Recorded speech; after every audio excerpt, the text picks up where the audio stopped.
Assalamualaikum warahmatullahi wabarakatuh. Waalaikumsalam. Majelis Hakim yang saya hormati, Bapak-bapak, Ibu-ibu hadirin yang saya hormati. Perkenalkan, nama saya Hasan Nasbi. Saya pendiri dari Polster Cyrus Network. Saya sudah bekerja 18 tahun dalam dunia riset dan survei opini publik. 2 hari yang lalu di mahkamah ini berdiri guru saya menjadi saksi ahli.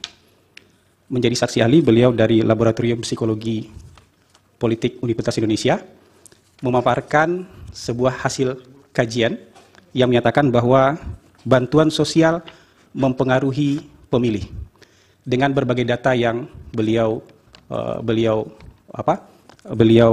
dapatkan. Mungkin bisa next slide. Jadi izin saya ingin menggunakan 3 buah hasil riset untuk membuktikan sebaliknya. Data riset pertama saya akan pakai data riset yang digunakan oleh Profesor Hamdi Muluk itu sendiri. Data riset kedua yang akan saya pakai adalah nanti hasil exit poll dari Litbang Kompas. Dan riset ketiga adalah hasil survei dari Indikator Politik Indonesia. Menyimak keterangan dari Profesor Hamdi Muluk waktu itu, beliau menggunakan analisis terhadap 10 hasil riset yang beliau temukan, yang levelnya itu adalah level Scopus. Dari hasil riset tersebut, beliau mendapatkan rata-rata hasil koefisien korelasi. Jadi korelasi hubungan antara bantuan sosial dengan keterpilihan kandidat petahana, itu angka korelasinya 0,29. Angka 0,29 ini nggak bisa dibaca dengan cara lain, dan ini nggak bisa ditafsirkan dengan cara lain. Bahwa hubungannya rendah, sangat rendah dan mendekati 0. Para ahli sering menyederhanakan angka koefisien korelasi itu kan dengan di atas 0,5 atau di bawah 0,5. Kalau di atas 0,5 dibilang itu kuat, di bawah 0,5 itu dibilang lemah, hubungan.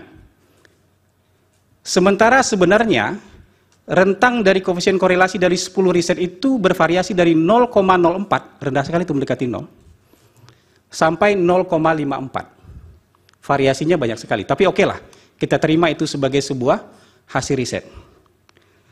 Cara membaca koefisien korelasi itu sederhana aja. Min 1, 0, 1. Kalau dia mendekati angka 1, apakah itu negatif atau positif, berarti hubungannya makin kuat. Kalau 1 atau min 1 itu hubungannya sempurna. Kalau negatif berarti sempurna berbanding terbalik.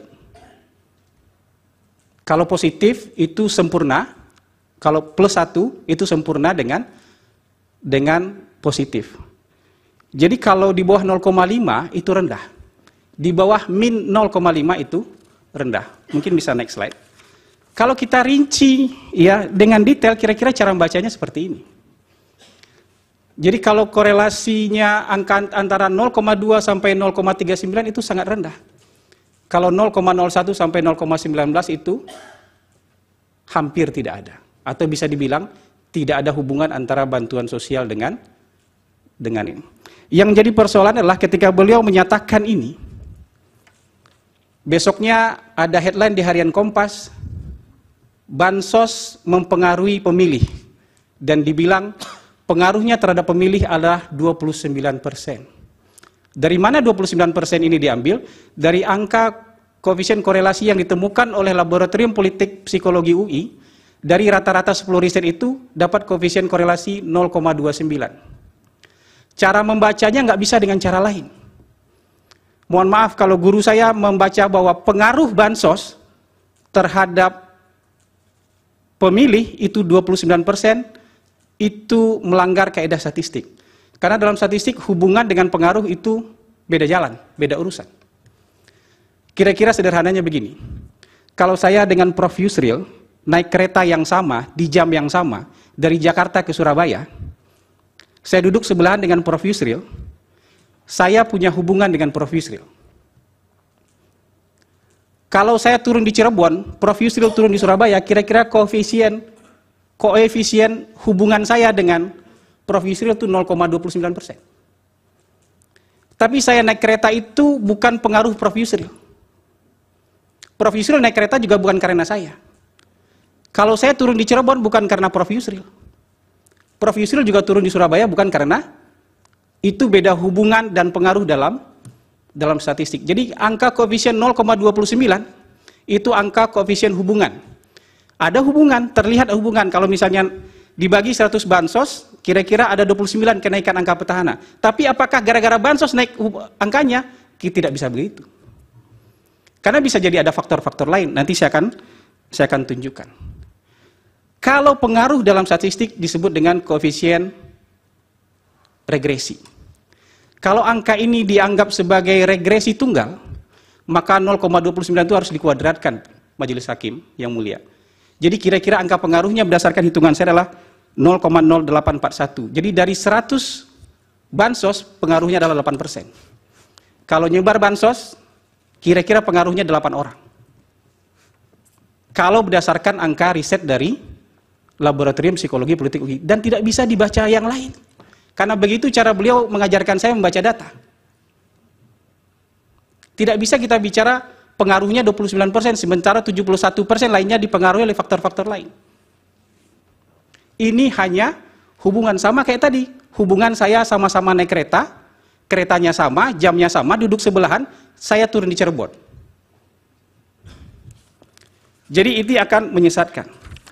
Yang kedua, kecerobohan menurut saya yang kedua adalah ketika ada penasihat hukum yang bertanya, kenapa kalau bansos itu berpengaruh, kenapa Sumatera Barat dan Aceh berbeda? Lalu jawabannya adalah, ya mungkin karena Sumatera Barat dan Aceh karena lebih tertarik pada figur tokoh, bukan karena figur bansos. Ini pasti tanpa data, tapi berdasarkan professional judgment. Oke lah kita terima professional judgment, tapi professional judgment juga harus adil dan fair. Kalau Sumatera Barat dan Aceh dianggap tidak memilih pasangan 02 atau memenangkan pasangan nomor 1 misalnya karena ketertarikan dengan tokoh, bisa juga 36 provinsi yang lain juga sama. Mereka memilih karena ketertarikan terhadap tokoh, cuman tokoh yang dipilih beda. Karena kalau kesimpulannya, professional judgment-nya adalah Sumatera Barat dan Aceh memilih karena ketertarikan terhadap tokoh, lalu 36 provinsi lainnya memilih karena bansos, itu menghina rakyat di 36 provinsi lainnya. Itu kecerobohan kedua menurut saya. Saya sebagai pollster, berdasarkan pengalaman praktis saya, mungkin next slide. Next slide. Tidak pernah menguji antara bansos dengan keterpilihan petahana. Karena menurut pengalaman kami, selama 18 tahun memang tidak ada hubungannya. Karena kalau ada hubungannya, Pak Jokowi tidak bisa mengalahkan Foke. Kalau ada hubungannya, Pak Ganjar nggak bisa ngalahin Bibit. Kalau itu ada hubungannya, ya Ibu Khofifah nggak bisa ngalahin Saifullah Yusuf. Ada banyak sekali kejadian di level provinsi maupun kabupaten kota yang setiap pilkada bansosnya juga naiknya signifikan, tapi petahananya bisa dikalahkan. Petahana biasanya menang bukan karena bansos, tapi karena calon lawannya dianggap tidak lebih baik. Sesederhana itu aja. Kalau calon lawannya dianggap lebih baik, mau kasih bansos berapapun, petahana akan kalah. Kalau ada hubungan antara bansos dengan keterpilihan, Anies tidak bisa menang lawan Ahok. Jadi begitu. Untuk memperkuat argumentasi ini, saya ingin menggunakan hasil riset yang kedua. Hasil riset yang saya gunakan adalah hasil riset Kompas. Exit poll Kompas tanggal 14 Februari tahun 2014. Jadi sangat baru. Tahun 2024, mohon maaf yang mulia. Kita mengambil hasil Kompas ini karena dua pertimbangan. Karena pertama, Kompas dianggap independen. Mereka melakukan riset dengan sumber daya milik sendiri. Yang kedua, pemberitaan Kompas terhadap kami, terhadap pasangan 02, ya, terhadap pasangan 02 itu cenderung sangat kritis. Saya TKN. Cenderung sangat kritis. Jadi kita pakai data dari kelompok yang kritis terhadap pasangan 02. Dari data exit poll, next slide. Dari data exit poll Kompas ini, sebenarnya kasat mata saja menggambarkan bahwa bansos tidak punya hubungan, ya, bahkan lemah sekali hubungannya terhadap keterpilihan kandidat. Bisa dilihat, walaupun desain exit poll Kompas ini sudah dengan dugaan bahwa bansos mempengaruhi pilihan. Karena dari pertanyaan kelihatan, apakah bansos itu disebutkan dari pemerintah atau disebutkan dari Jokowi. Maksudnya apa? Mereka ingin mendapatkan data, kalau datanya nanti signifikan atau datanya nanti solid, bisa membuktikan bahwa bansos diklaim sebagai sesuatu yang diberikan oleh Jokowi berpengaruh terhadap keterpilihan Prabowo Gibran. Dari data ini saja kasat mata, itu sebenarnya bansos merata ada di semua pasangan kandidat, yang biru dan biru tua itu. Dan yang menyebutkan itu atas nama Jokowi, itu kira-kira 3,8%. Nggak ada upaya sistematis untuk menyebutkan bansos itu berasal dari Jokowi. Sebagian besar itu bilang bansos dari pemerintah. Kira-kira yang mengaku mendapatkan bansos dalam sebulan terakhir sebelum pemilihan 25%, ya, yang mengaku tidak dapatkan bansos sekitar 67%, sisanya rahasia. Sayangnya, ada sayangnya sedikit, Kompas tidak mau memberikan data lengkap berapa hasil exit poll Anies, berapa hasil exit poll Prabowo, berapa hasil exit poll Ganjar Mahfud. Yang kita tahu dari rilis Kompas adalah hasil exit poll Prabowo Gibran 57,1. Dan dari sana saya punya kesimpulan hasil exit poll-nya tidak jauh berbeda dengan hasil KPU. Hasil quick count maupun hasil KPU. Nah, kalau saya sederhanakan itu, kita pakai baseline-nya KPU, maka saya bisa menguji, kita semua bisa menguji, nggak cuma saya, kita semua bisa menguji, ya, berapa elektabilitas pasangan ini masing-masing di kalangan penerima bansos dan berapa elektabilitasnya di kalangan yang tidak menerima bansos. Apakah tampak bahwa petahana mendapatkan keuntungan dari sini? Apakah bisa menggambarkan bahwa petahana mendapatkan keuntungan dari sini? Bisa next slide? Bisa next slide lagi? Itu kalau diolah datanya, siapapun bisa mengolah data ini. Kalau di kalangan penerima bansos, elektabilitas Prabowo Gibran 58%, dengan baseline 58. Di kalangan non penerima bansos 57%. Hampir nggak ada efeknya. Coba lihat pasangan Ganjar Mahfud. Di kalangan penerima bansos, baseline-nya 17 jadi 22% dia. Kalau di kalangan non penerima bansos jadi 16% aja. Kalau Anies di kalangan non penerima bansos 19%. Di kalangan penerima bansos 19%, non penerima 27%. Jadi kalau ada komplain dari Mas Anies, komplain ke Mas Ganjar. Karena di penerima bansos yang dapat keuntungan kasat mata itu adalah Mas Ganjar Mahfud. Kalau kita bikin simulasi ini disederhanakan lagi. Kalau misalnya semua dikasih penerima bansos, kira-kira gitu hasilnya. Ganjar nomor urut 2, Prabowo Gibran nomor urut 1, Mas Anies nomor urut 2. Kalau 100% populasi dikasih bansos. Prabowo 58, Ganjar 22, Anies 19. Proyeksinya kira-kira begitu. Kalau 100% tidak ada bansos, kira-kira proyeksinya Pak Prabowo 57, Mas Anies 27, Mas Ganjar 16%. Ini bukti bahwa studi yang mengatakan bansos punya pengaruh terhadap keterpilihan petahana tidak ada. 2 riset. Yang ketiga, ada yang mengatakan bahwa elektabilitas ini memutar. Memang tidak langsung, tapi numpang ke approval rating Pak Jokowi. Karena ini dianggap setengah petahana. Ada Gibran sebagai anak Jokowi yang sebagai calon di sana. Jadi kalau naik approval rating Pak Jokowi, maka naik juga elektabilitas Prabowo Gibran. Saya pakai 10 riset terakhir dari Indikator Politik Indonesia. Ini anggota Persepi, ya, bisa divalidasi datanya, dan dia punya data paling rutin. Lembaga lain mungkin rutin juga tapi tidak diumumkan. Dia punya data paling rutin dan diumumkan. Saya pakai 10 data terakhirnya, dari April tahun 2023 sampai Februari tahun 2024. Karena datanya itu continue, time series-nya lumayan rapi. Ini data-data yang bisa diolah oleh siapapun. Siapapun yang melihat data ini bisa mengolah data ini untuk menguji koefisien korelasi. Ada nggak hubungan antara approval rating Pak Jokowi dengan elektabilitas Prabowo. Silakan halaman berikutnya. Sebelum saya bahas secara teknis, lihat aja kasat mata.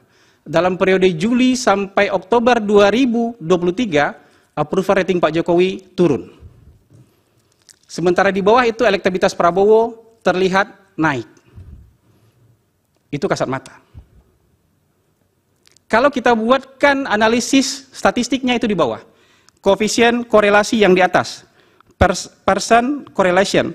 Itu approval rating Pak Jokowi dengan elektabilitas Prabowo Gibran, koefisien korelasinya hubungannya 0,024. Mendekati 0. 0,1 aja nggak ada. Sementara batasnya biasanya 0,5 untuk mengatakan hubungannya kuat. 0,024. Nilai signifikan agak teknis, 0,948. Kira-kira kalau orang bikin skripsi atau tesis, hipotesis nolnya tidak ada hubungan antara approval rating Jokowi dengan elektabilitas Prabowo. H1-nya yang dibikin oleh peneliti biasanya adalah, hipotesisnya adalah ada hubungan antara approval rating Jokowi dengan elektabilitas Prabowo. Kalau angkanya di atas 0,05, ini angkanya 0,9 nih. Kalau angkanya signifikannya di atas 0,05, itu toleransi kesalahan soalnya. Ini 0,948. Itu artinya hipotesis dia ditolak. H1-nya, hipotesis penelitinya ditolak. Artinya tidak ada hubungan antara pemilih Prabowo Gibran dengan approval rating Pak Jokowi. Terakhir yang mulia, saya sebenarnya agak dilematis untuk menyampaikan ini. Saya membaca dengan detail presentasinya Prof. Hamdi Muluk yang disampaikan di mahkamah ini.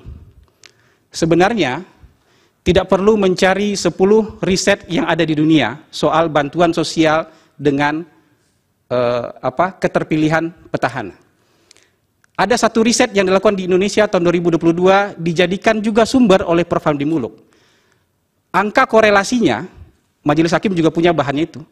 Yang riset dilakukan oleh Dharma dan kawan-kawan tahun 2022, angka korelasinya 0,02. Mendekati 0. Artinya tidak ada hubungan sama sekali itu. Kalau mau 2 riset, tambahin dengan riset dari Meksiko. Ada juga di bahan itu, riset yang dilakukan, karena variabelnya sama. Variabel bantuan sosialnya cash transfer dan barang. Indonesia, Meksiko, itu sama variabelnya. Cash transfer dan barang. Model bantuan sosialnya. Hasil korelasinya minus 0,02 juga. Majelis Hakim juga pegang datanya. Ada hubungannya lemah, bahkan negatif. Jadi sebenarnya dari 2 riset itu saja, bisa kita simpulkan bahwa tidak ada hubungan, jangankan pengaruh, tidak ada hubungan antara bantuan sosial dengan keterpilihan petahana, apalagi bukan petahana. Terima kasih yang mulia. Assalamualaikum warahmatullahi wabarakatuh.